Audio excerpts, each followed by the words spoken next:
Bonjour chers amis youtubiens, youtubistes, je sais pas comment on dit.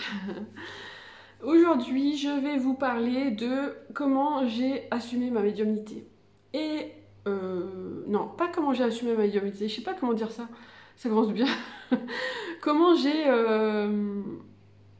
accepté de, de dire que j'étais médium. Ouais, c'est ça. Bon. C'était pas facile, c'était pas gagné.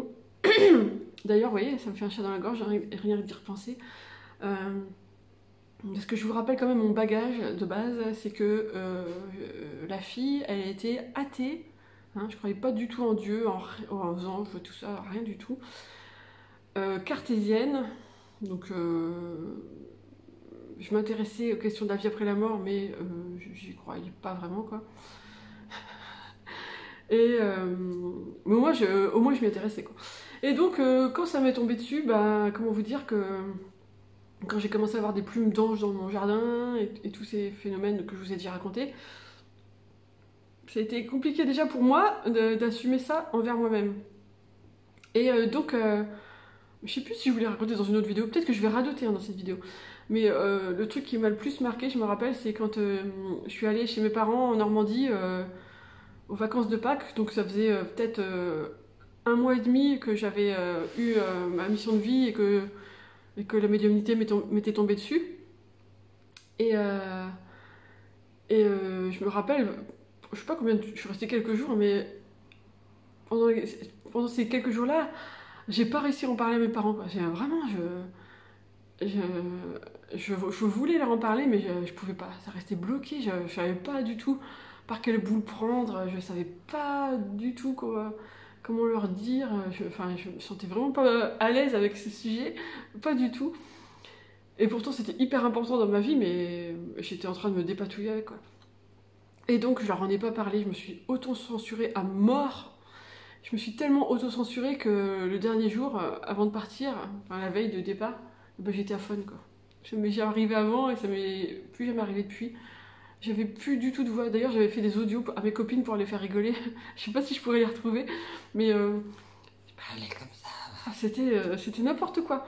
Et là, j'avais vraiment eu la preuve, mais vraiment flagrante que on matérialise, enfin, on symptomise nos blocages, quoi, certaines fois. Là, c'était flagrant. Un peu plus tard, je sais plus comment j'ai commencé à en parler. Parce qu'il s'est quand même passé plusieurs mois hein, avant que j'ose en parler. Hein. C'est vrai que les premiers mois, j'en parlais qu'à mes amis proches, celles avec qui on était plusieurs on était trois à avoir commandé cette guidance. C'est moi que ça a le plus chamboulé. Mes amies, elles ont continué leur vie, même si leur vie a changé aussi, je pense. Mais moi, ça a foutu le boxon comme pas possible dans ma vie, quoi. Et comme par hasard aussi, c'était marrant, mais à cette époque-là, les gens qui étaient autour de moi dans ma vie professionnelle de rédactrice web, ben, il y en avait plusieurs qui étaient dans ce tournant spirituel dont ma chère Delphine Debauve, que certains d'entre vous connaissent. Et heureusement qu'elle était là, parce qu'on s'est accompagnés mutuellement, on a cheminé ensemble, pas à son rythme à elle, qui était différent du mien, mais au moins j'avais quelqu'un à qui parler, quoi, parce que c'était pas facile. C'était pas facile de parler de ça. Et surtout que mon blog, je l'ai créé qu'au mois de novembre 2016, donc entre mars et novembre, hein, ça fait 8 mois. Hein. Et ben, j'avais pas grand monde à qui parler de ce qui m'arrivait. Ouais, c'était peut-être moins de 5 personnes, hein, je dirais. Bon, déjà, c'est bien, hein, parce que je sais que parmi vous, il y en a, ils peuvent en parler à personne du tout. Moi, j'avais au moins 5 personnes, quoi. Et heureusement qu'elles étaient là, vraiment heureusement. Et ensuite, quand j'ai créé mon blog, au départ, je voulais prendre un pseudo. Je me disais, putain, non, je suis pas prête à assumer. Je suis pas prête à assumer quand même.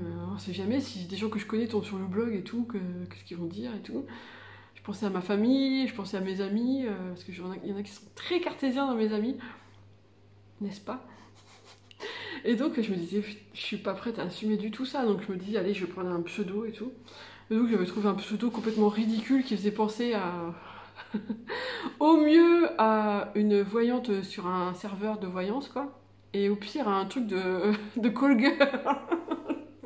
Ah, je me rappelle même plus ce que c'était, mais c'était un petit peu ridicule, quoi.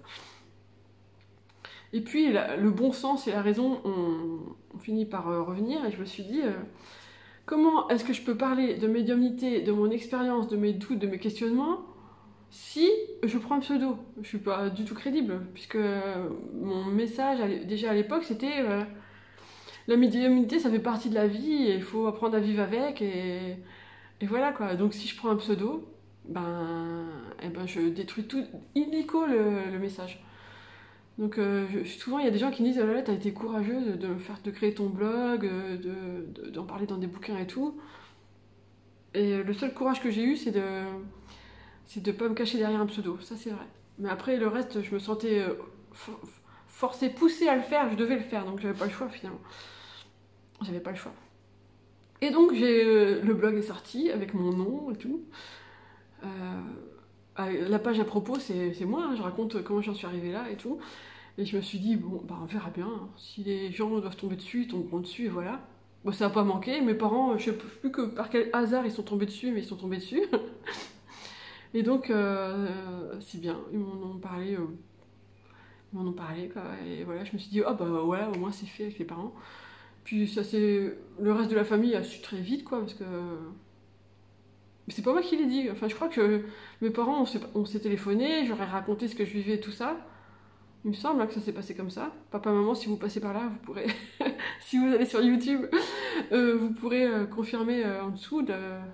Pour écrire un commentaire, là, faut écrire un commentaire, maman. Vous pourrez confirmer que ça s'est passé comme ça. Il me semble hein, qu'on s'est appelé, et puis je vous ai raconté comment ça se passait. Et puis après, j'ai dit par contre, je me sens pas de le raconter à toute la famille, alors hein, je vous laisse faire. Je me suis un peu déballonnée là. Et donc voilà, le reste de la famille l'a su à peu près en même temps, quoi. Enfin, il me semble. Et puis après, l'univers, il est taquin, mais il m'a aidé aussi. Hein. Il y avait mon meilleur ami, je n'osais vraiment pas lui en parler, j'avais trop la trouille parce que lui, il était hyper cartésien, il rejetait. Enfin, je me rappelle qu'il détestait l'astrologie. Et oh, je me disais, putain, il va me repousser avec force, quoi. Il va... Et en même temps, je me disais, c'est mon ami, quoi. Il peut pas cesser d'être mon ami parce que je lui dis que je suis médium et que j'ai un blog sur la médiumnité. Mais j'avais quand même vachement la trouille de lui en parler, hein. Vachement la trouille. Et puis un jour, on s'est fait une journée à Paris parce qu'on aimait bien se retrouver à Paris, vu que c'était là on avait arpenté Paris en long, en large, en travers, dans le cadre de notre boulot. Enfin, de nos pauses boulot, plutôt. Et donc, un jour, je lui ai dit, quoi, et j'avais trop peur de sa réaction, mais il a bien réagi, parce que c'est mon ami et qu'il est intelligent. Et que très souvent, on n'a pas les mêmes points de vue sur plein de sujets, mais on est amis, et c'est ça les amis, les vrais amis, c'est qu'on accepte nos différences. Et donc, j'avais eu tort d'avoir peur, il a pas forcément compris, mais il a accepté, quoi. Il a été ouvert d'esprit, il m'a écouté, on en a parlé et tout. Et donc, à partir du moment où lui et mes amis, enfin mes parents, ma famille étaient au courant, après, je m'en foutais complètement pour les autres qui l'apprennent ou pas, j'étais prête à assumer, quoi. Le plus dur était fait, quoi. Le plus dur était fait.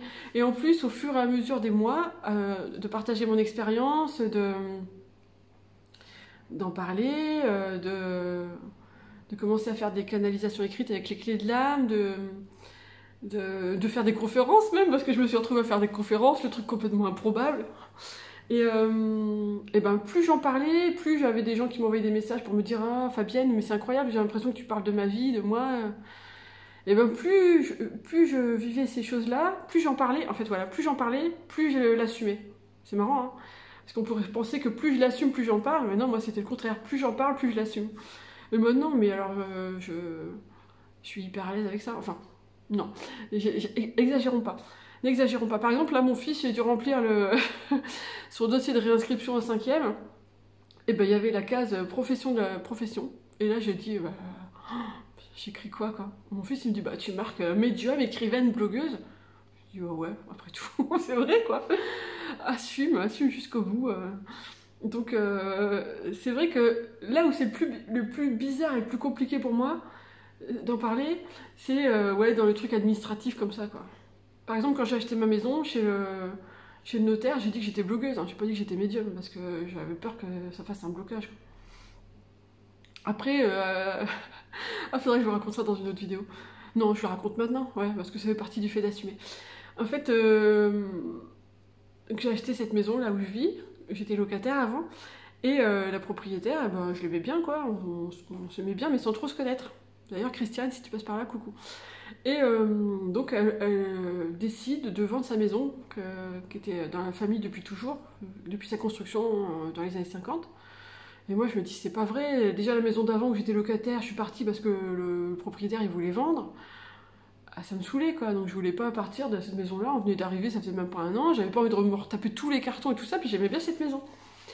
Et donc, je dis, bon, allez, banco, j'achète, ça va, c'est faisable, tout.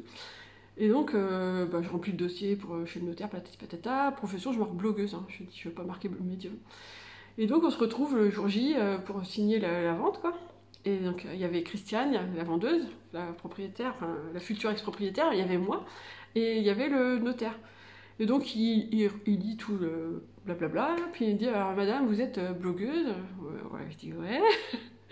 Et là, le gars, parce que pas toujours on me demande, mais lui, il me dit, et alors, c'est dans quel domaine? Je dis, tu veux vraiment savoir, mon gars? Bah, de la médiumnité. Il me dit, quoi? Je dis, ben, médiumnité. Il me dit, c'est quoi la médiumnité? Je dis, ben, c'est communiquer avec les défunts. Ah ouais, de la voyance, quoi. Non, non, de la médiumnité.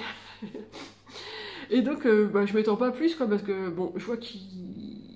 Je sais plus ce qu'il me dit, je crois qu'il a dit, ah ouais, j'y crois pas du tout à ça. Enfin, il était pas non plus fermé, mais en gros, il ferme la porte quand même. Mais par contre, Christiane, ça lui a fait quelque chose, mais je savais pas quoi. Mais je voyais bien que... Je me dis, oh, peut-être qu'elle va me demander une séance après, j'en sais rien. Enfin bref, je sors du rendez-vous avec Christiane, et puis on marche un petit peu, et puis elle me dit, oh là là, c'est fou, parce que moi aussi, je suis médium, c'est complètement dingue, quoi. Et puis, il m'arrive des trucs dingues, enfin, faudrait qu'on en discute et tout ça, et je me disais, mais c'est quoi la probabilité que la propriétaire de ma maison, l'ex-propriétaire, ce soit une médium et qu'elle la vende à une autre médium? Je sais pas quel est le pourcentage de médiums en France, mais ça me paraissait incroyable, quoi. En même temps, l'histoire de cette maison, faudrait que je vous la raconte un jour, mais c'est incroyable aussi, quoi. Elle m'a vraiment alpagué. Et voilà, donc là, j'avais assumé ma médiumnité, quoi. Enfin, en gros, quand on me pose la question, ben, ça peut me gêner un peu d'en parler quand c'est quelqu'un que je connais pas, mais je le dis quand même toujours. Un autre moment qui était bizarre et là où j'avais du mal à assumer que j'étais médium, c'est quand j'ai voulu acheter le canapé, là, ce beau canapé sur lequel je suis assise. J'ai voulu l'acheter en plusieurs fois, enfin en plusieurs mensualités, et donc il fallait remplir un dossier chez le commerçant, dont je ne citerai pas le nom, et pour savoir si le prêt était accordé, quoi, enfin la facilité de paiement. Et donc on me demande mon métier. Putain, je dis, je vais pas dire médium, quoi. Alors je dis, bah je vais dire écrivain. Bah écrivain, ça rentrait pas dans les cases, madame. Putain, ça rentre pas dans les cases, mais c'est quoi mon métier? Alors, vlogueuse, médium, écrivain, je savais pas quoi. Et du coup, bah, j'ai trouvé une autre solution pour acheter le canapé. Et ça m'a saoulé, quoi. J'aime pas qu'on nous mette dans des cases. Et j'ai pas envie d'être dans une case. Mon métier, je l'ai inventé, je l'ai créé.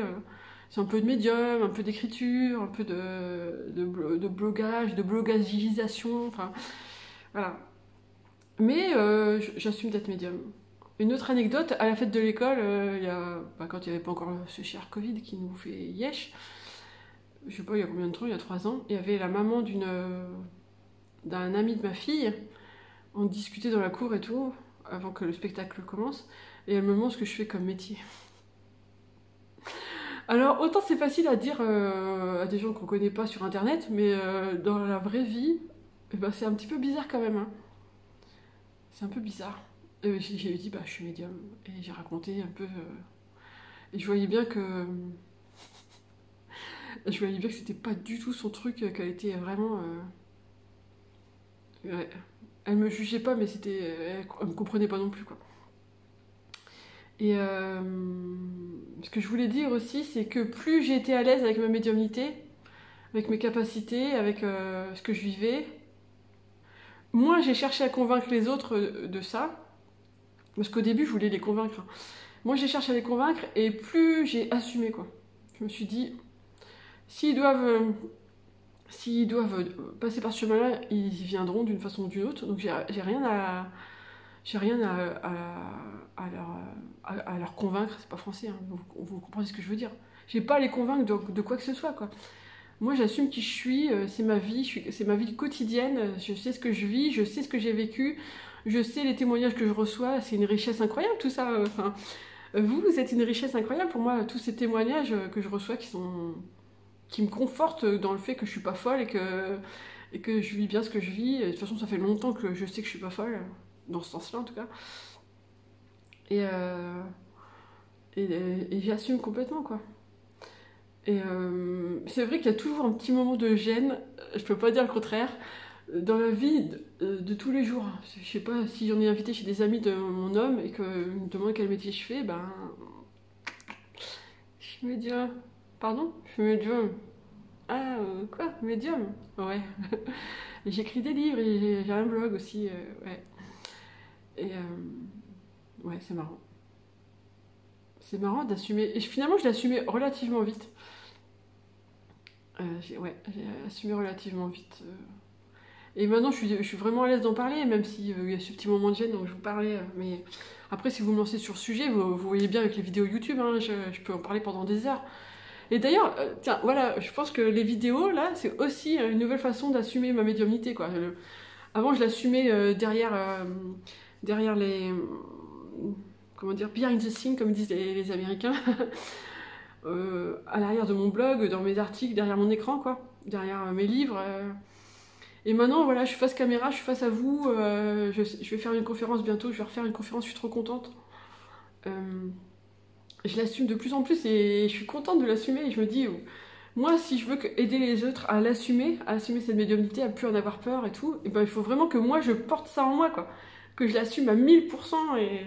Et voilà, je l'assume à 1000%. Et c'est pour ça que je me retrouve à faire des vidéos sur YouTube, alors qu'à la base, vraiment, j'étais tellement pas à l'aise en vidéo. Et maintenant, je suis en train de devenir tellement à l'aise, même trop, c'est n'importe quoi. Et puis, j'en profite d'ailleurs pour vous remercier encore une fois pour tous vos adorables commentaires, pour tous vos messages et tout. C'est stimulant, c'est touchant, c'est... Et moi, mes vidéos, je les fais pour vous aider à assumer, pour vous aider pour que vous vous sentiez moins seul aussi, parce que moi, j'ai de la chance d'être bien entourée et d'avoir des gens ouverts d'esprit autour de moi. Je sais que c'est pas le cas de tout le monde. Et donc, s'il ne serait-ce qu'une de mes vidéos, un de mes articles de blog, un de mes livres, enfin, quoi que ce soit que j'ai fait peut vous aider à vous sentir moins seul, et ben, moi, j'ai accompli mon boulot, quoi. Je suis contente. Voilà, je vous dis merci d'avoir regardé cette vidéo jusqu'au bout, et puis à la semaine prochaine pour une nouvelle vidéo. Ciao!